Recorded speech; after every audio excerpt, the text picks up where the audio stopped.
Hi, everybody. It's Meet the Expert series. I'm Rachel Leonard, editorial director of the Bridal Council, and I'm so excited to be speaking to Jasmine DeLong of Jasmine Rae Cakes. She makes spectacular, creative, beautiful cakes. She's not really a typical cake baker. I would say she's an artisan. Welcome, Jasmine. Thank you, Rachel. So nice to Really have happy to be with you. Yeah.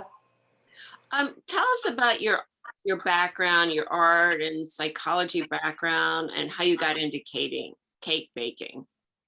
You know, it's funny to call it a background. It's kind of like an evolving background. I did have, more of a formal art education. I went to a magnet school for high school, and visual arts was the medium that I worked in.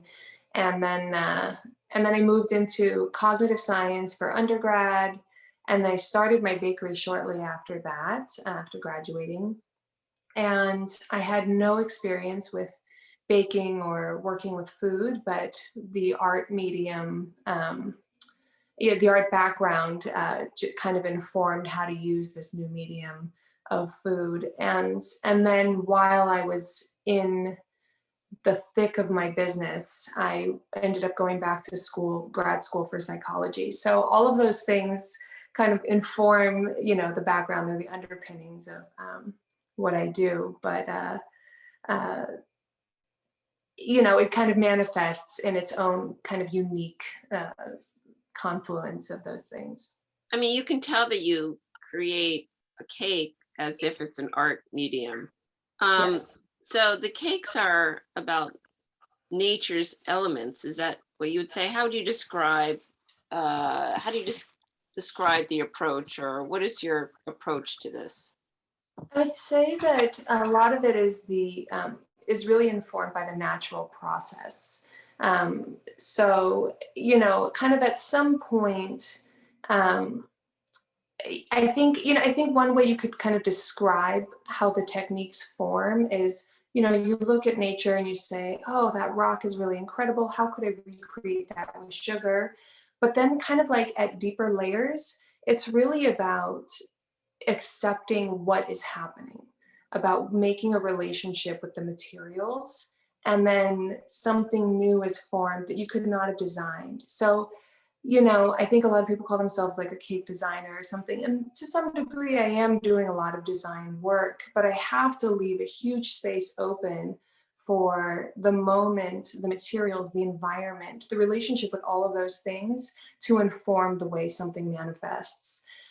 So it was kind of like at that moment that I realized, oh, this is my process, that I started to feel like, oh, okay, that's the art form more so than, these types of techniques that I use. It's that natural process. It's the approach of allowing what is happening to be part of the end result. So you create as you're developing a cake.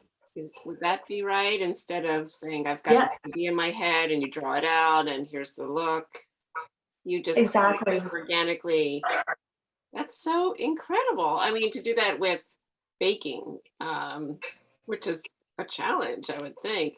I'm just going to quickly do a screen share so Well, people can see what we're looking about.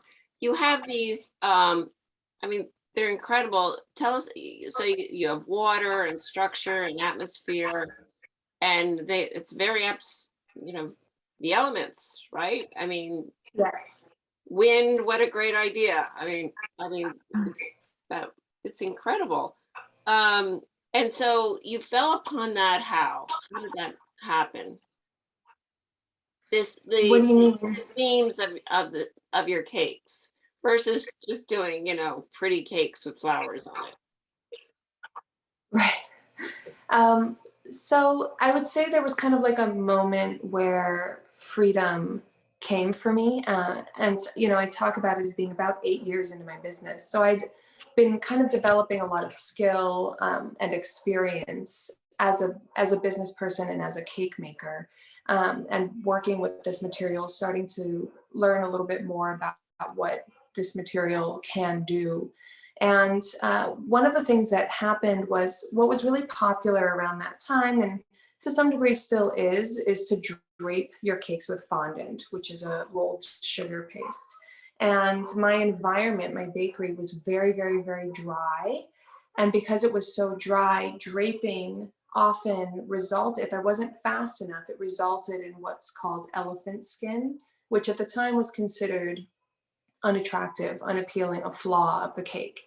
And so, kind of there came a moment where two things happened for me. One, I started to accept the environment and what it was offering, the work that I was making. And instead of resisting it and saying, I need to do something different to offset the problem of this environment, I started allowing the environment to contribute and be something to be in relationship with. And when I would drape, that cracking that happened because it was so dry, I started to recognize that maybe that could be something really beautiful. And so when I would do it, maybe I would let it dry out even more. Say, okay, environment, you can contribute to this current cake. You can contribute to this piece. And the cracking is like you can never design how something is going to crack. You can't decide the lines are going to do this and move that way and make all these little forms. It just does it. And that was a natural thing that was happening. And so putting it on the cake, so accepting the environment was one big piece. And then the other thing that happened for me was, now I'm going to present it to the world and I'm going to stand for its beauty. I'm going to say, I pronounce this as beautiful. This elephant skin is not a flaw. In fact, I wanted to encourage and enhance its development. And I stand behind this as being a beautiful thing. And so those two things together, kind of witnessing and recognizing that shift in my perspective, I can't go back. Like it informs everything now. And, every technique I develop needs to come from that approach, that perspective. I think it's such a smart way to approach things. Why fight it? Just go with it. Um, let's talk about the ingredients. I mean, Mhm. what do you know, what are the choices? How do you work with those? I mean, I really love food, uh, quite a lot. The thing that I give myself every year for my birthday is a solo dinner at a Michelin rated restaurant. Oh, nice. Um, and I love that. so, yeah, me too. And you end up having the best experience because when you're by yourself and you have like excitement and enthusiasm for the food, like the people who work in a restaurant like that, they do too. And so they really share it more with you than just like, hoping that you have this experience, but you're, talking in a group. So being alone is really wonderful for that. But I love food so much. And I grew up with a parent who had been in the military when he was growing up. And so he lived all over the world. So when I was a child, he cooked with the influence, of flavors from all over the world. And, it wasn't even necessarily popular for a 4-year-old to be eating sushi 30 something years ago. Right.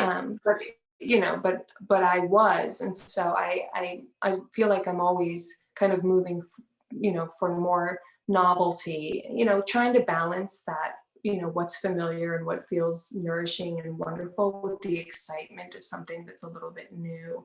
And so all of the flavor combinations kind of come from that. And I really let my clients, one of the things that I have a policy about is I don't keep a set menu because I want to keep it alive and fresh and open and be available for there to be new ingredients, always informing, what we create. And a lot of times clients have introduced me to things that, from a culture across the world that I would not have known was even available here. And so just keeping it in a live process is what allows me to be excited by and experiment with new flavors. That's so great. So you don't have a set menu, and so when a a couple comes and finds you, obviously they must be on a certain level of taste level to come to you. They must know what they're getting into, I would assume, right? Sometimes. Sometimes they don't. Not always. I mean, sometimes what happens is a couple, they can be there in that like, oh, they're sensitive to the visuals of the cake, but they still want the, like confetti cake or vanilla and chocolate or, so one of the things that I like about not having a set menu, and even when I do tastings, I don't say, okay, well, you can pick from these things, is like, I don't really want to give them the option because I want to surprise them. I want to help them surprise themselves.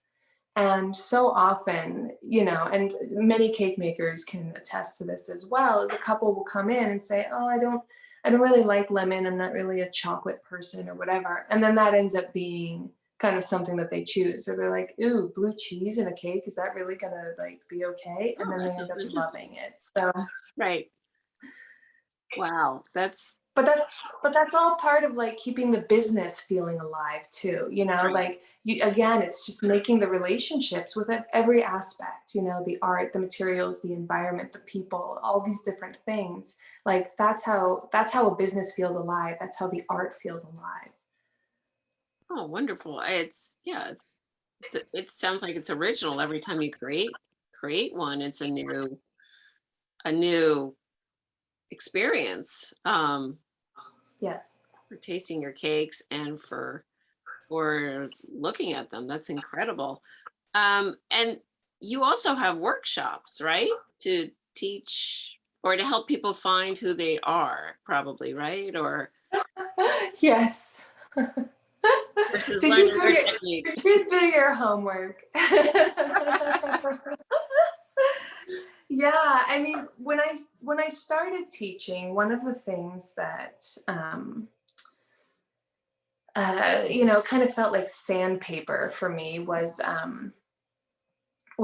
seeing all the cakes from students and like other classes where they just learn how to do like that one cake. Like, here's a cake that I designed as the teacher, and I will show you how to recreate this. And I feel like the learning process can be so much richer if the student is really being invited into like bringing more of themselves. So there will be techniques in the workshops that I teach, but very few, really more about exploration, about using each other to reflect how we're unique. Because one of the things that I find that any budding or even seasoned cake maker is trying to do is like find my style, or find my voice or something like that. And I think it's really about wanting to feel themselves, because that's the source of where they'll feel alive. It's the most sustainable way to do this work and to have a business with it. So being able to continue to bring yourself more to it. So if I'm going to show you a technique in a workshop, it's going to be very rudimentary, and because I'm really curious how you're going to interpret a very small amount of instructions, and then I'm going to be curious how the person next to you is interpreting it from the same set of instructions, manifesting two completely different things. And that's really exciting and lively. It makes for a really vibrant setting in the workshop as well. Oh, it sounds incredible. It really does. Is there anything else you'd like to add and tell everybody? Oh, well, I mean, I could talk for hours, so I don't really know You love cake. where I would You begin. love food. Yes. Oh, very nice. Well, thank you so much for meeting with me, and we really enjoyed our conversation. And I hope you have a great season. Thank you so much. I really appreciate it. I appreciate being invited to do this. I love talking about it. It is our pleasure. Bye bye, everybody.